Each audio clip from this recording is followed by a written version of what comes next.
Alright guys, so it's the next morning here. We quit last night because we thought we had a head gasket issue, and in reality we didn't at all. So on some research and looking into things, there was quite a few people online who had similar concerns about the head gaskets. So you can see down here, gaskets are marked front, so that's an important part because you want to make sure that they are facing towards the front of the motor. But if you actually look underneath, on the block side, you can see that there's two ports here that the gasket's actually blocking off, and there's also these ports that run along the top, little water jackets, and the gasket doesn't accommodate those. It just has these little tiny holes in there. So upon investigation, these holes are actually just steam holes, and this gasket is in fact fine. And these are the main passages that we need to make sure that are open. So although it looks like this gasket was blocking stuff, it is actually in fact fine. So also installed the one on the passenger side, again front facing forward. It means that the gasket is sitting upside down in this case, but that's no big deal. So we will go ahead and get the heads installed, and from there we can carry on with our top end. So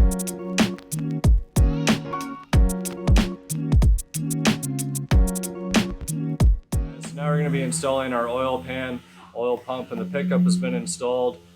We have the seals installed front and rear on the ends of the mains. So these are a little tricky. Sometimes you want to make sure that these get seated in 100%, and even like a little plastic tool that can help push that seal into place. Now we're going to be installing cork gaskets. It's what came in the kit. There are oil pan gaskets that actually come as all one big piece that go all the way around. Those ones are actually pretty easy to install. These ones just take a little bit more effort and time. It's no big deal. So we're going to put these cork ones, lay them down in place. We're going to put some dabs of silicone RTV where the cork gasket meets these rubber seals, and then we're going to put our pan in place and bolt it up the way that we took it off. So you can see there's actually little tabs under here. They'll slide right underneath these seals, and that's how you know that everything is seated correctly.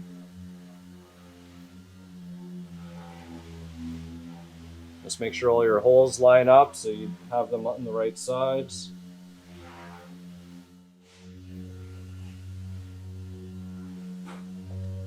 Again guys, you don't need much, you just need enough to make sure that it closes up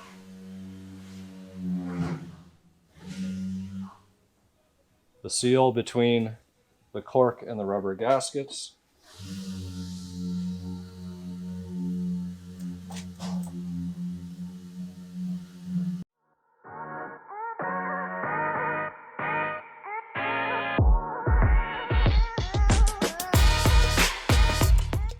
So now we're going to do the lower intake manifold. You'll notice that the gaskets are labeled head side, so that means you want to have them down towards the side of the head. They actually have these little clips here that actually connect right in with the little ears that are left out from the head gaskets.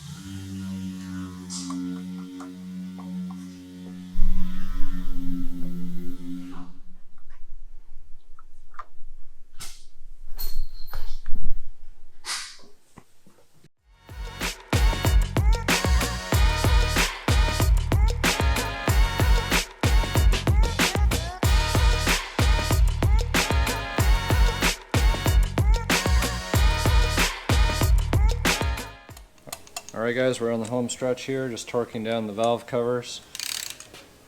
From there, I'll just place the upper intake manifold on. So probably leave it off until we get the motor placed in the car, but we'll see how that goes. I do need a thermostat, and my water pump won't be here until Thursday. So we'll just have to work with what we've got.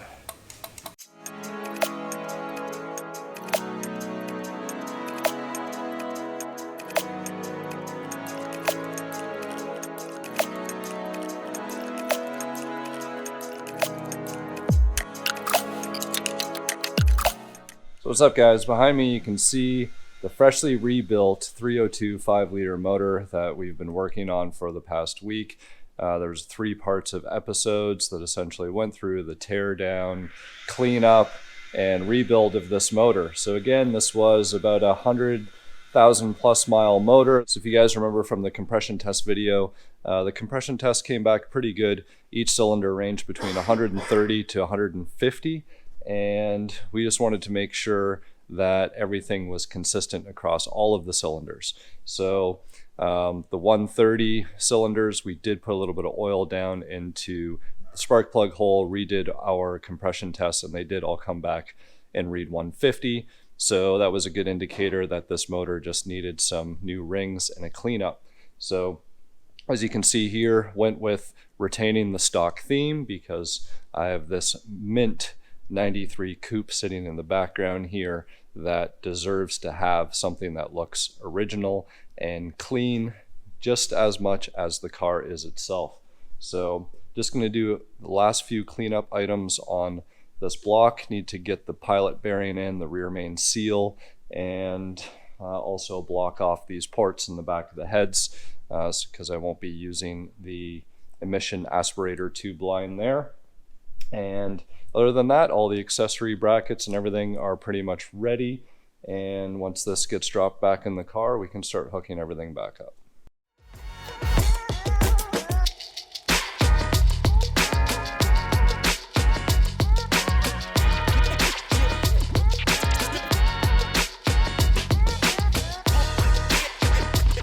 One other important thing is break-in oil. So there's 2 ways you can go about this, and it's argued a lot online. Some people just go ahead and use a conventional motor oil for the break-in period. Some people use actual break-in motor oil, and finally some people, you can just put this additive with your motor oil, which essentially is a zinc additive, which is really good for engine break-in period. So I'm going to be putting in conventional motor oil plus this additive for the break-in period, and once the break-in period is successful and everything is good, then we'll drain that oil out. Motor sitting here on the cherry picker, and everything's been bolted on the back side of the motor. So we got new pilot bearing, rear main seal installed, then we put our flywheel, put our pressure plate in our clutch, and then our bell housing. Of course, we also got the engine plate between the engine and the bell housing as well. So everything is pretty much good to go because motor mounts are already on this car. I already went ahead and bolted the starter on as well. So that's sitting on there, a brand new high torque mini starter. And we're ready to roll this car a little bit forward and place this engine into the car.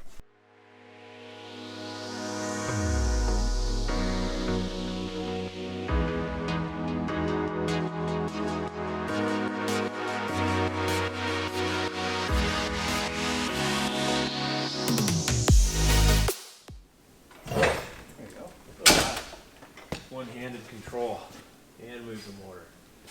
That's talent right there. Easy peasy. Maybe I've done this a couple of times too. Don't scratch my paint now. I'm not scratching your paint. You all at me? Why is it stuck? Because it's too heavy? Because the So car's we have to resting on the hoist on the engine lift now.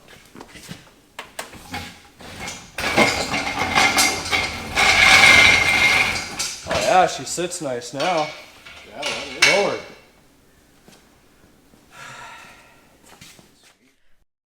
Next time on The Infamous Project.